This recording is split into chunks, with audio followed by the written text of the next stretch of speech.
लिया।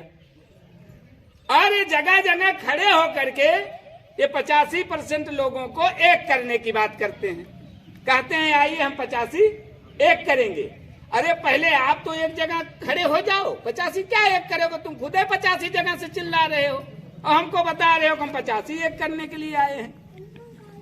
तो हमको इसी नाते हम आए कि न तो हमारी कोई पार्टी, अभी और वक्ताओं ने बताया कि हमारी कोई पार्टी नहीं है, हमारा कोई संगठन नहीं है, हम कोई कंपनी लेके आपके बीच कुछ बेचने के लिए नहीं आए हैं। हम आज इस संविधान को बचाने के लिए आए हैं। आज हमको लग रहा है कि हमारा संविधान कहीं ना कहीं से खत्म किया जा रहा है, खोखला किया जा रहा है, उसको बचाने की आवश्यकता है।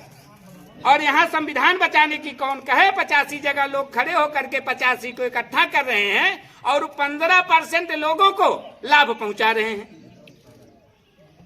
और आप देश में देख रहे होंगे क्या हो रहा है। हमारे मुद्दों की बात नहीं हो रही है, हमको कहाँ अधिकार मिलना है, हमारे बच्चों को शिक्षा कहाँ मिलनी है, हमारे बेटों को नौकरी कहाँ मिलनी है, हमारा रोजगार कैसे चलेगा, इस पर बात नहीं हो रही है। बात क्या की जा रही है? हिंदू मुसलमान, भारत पाकिस्तान, राम मंदिर बाबरी मस्जिद। क्या इससे हमारा भविष्य सुधरेगा? तो हम इसी विचार के लिए आए। हमने कहा कि अब हम ऐसा करेंगे, हम किसी पार्टी संगठन नहीं बनाएंगे, ना तो कोई हमारा झंडा है, ना तो कोई हमारा डंडा है, ना तो कोई हमारा चुनाव निशान है, ना तो कोई हमारे पुरखे पूर्वज को फोटो भी लगा के हम नहीं चलते हैं। हाँ, लेकिन विचारों पर उनको जरूर चलते हैं। हमको कोई किसी का मंदिर नहीं बनवाना है, हमको कहीं भागवत उनकी नहीं करवानी है, हमको उनके विचारों पर चलना है। इस नाते हम आपके बीच आए हैं। अभी कई साथियों ने कहा, अभी आपके प्रधान जी भी यहाँ से चले गए, उन्होंने 15 और 85 की बात की थी, शायद उन्होंने ही कहा था 15 और 85 की। लेकिन क्या ये माताएं बहनें आज ये जानती हैं 15 कौन है, 85 कौन है? हम लोग तो बार बार कहते हैं ये 15-85 की लड़ाई है। कितने माताएं बहनें जानती हैं 15-85 के बारे में? हाथ उठावें। 4, 40 में 4। इसी नाते हम पिछड़ गए, क्योंकि जहां से हमको आपको संविधान पढ़ना था, जहां से हमको आपके देश आजादी के बाद संविधान लागू हुआ, जहां से हमको आपको अधिकार मिलना था, जहां से हमको आपको शिक्षा मिलनी थी, वहां से हमको आपको भरमा दिया गया। जहां से हमारा संविधान लागू होता, वहां से इन्होंने, इन पाखंडियों ने, 15% के पाखंडियों ने रामायण और वेद पुराण लॉन्च कर दिया, जहां से हम आप संविधान को नहीं पढ़ पाए। और इस नाते नहीं पढ़ पाए क्योंकि केवल उस समय बाबा साहेब पढ़े लिखे थे, उन्होंने तो संविधान को लिख दिया, लेकिन उनके न रहने के बाद कोई संविधान पढ़ाने वाला नहीं था। इस नाते हम लोगों ने नहीं पढ़ पाया। पता होगा उसमें 7 अध्याय है, 7 बार शंख बजने के बाद ही वो कथा पूरी होती।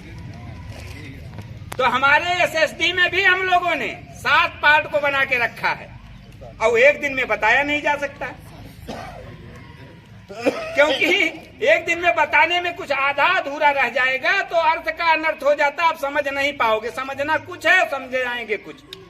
इस नाते उस 15 दिन की ट्रेनिंग को मेरा निवेदन है कि बहुत कोई गड़बड़ परिस्थिति नहीं है तो आप जरूर 15 दिन कभी नागा मत करिएगा, क्योंकि वहां जो बताया जाएगा वही आपका अस्त्र शस्त्र है, उसी से आपको लड़ाई लड़ना है।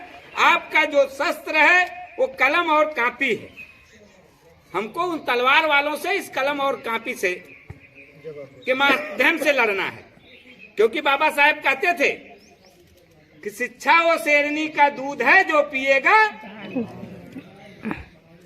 हाँ, बाबा साहेब ये कहते थे, लेकिन शिक्षा हमारा संगठन कहता है कि शिक्षा वो शेरनी का दूध है, जो पिएगा वो गुर्राएगा और जो नहीं पिएगा वो थर्राएगा। और उसी चीज को हम आप लोगों के बीच में बताने आए हैं। हम कोई अलग से कहीं से नहीं आए हैं, हम आप लोगों के बीच के ही। आज आप सोच रहे होंगे इस देश में बहुत सारी पार्टियां हैं, बहुत सारे संगठन हैं, बहुत से लोग अलग अलग जो है अपना अपना विचार रख रहे हैं। तो जब इतने सबको होते हुए, इतनी पार्टियां, इतने संगठन होते हुए आज हमको अलग से एक संगठन बनाने की क्यों जरूरत पड़ी? हम इसी विचार के लिए आपके पास आए। आवश्यकता इस नाते पड़ी कि हमारे और आपके समाज के बीच के लोग ही अलग अलग जातियों की पार्टी बना करके अलग अलग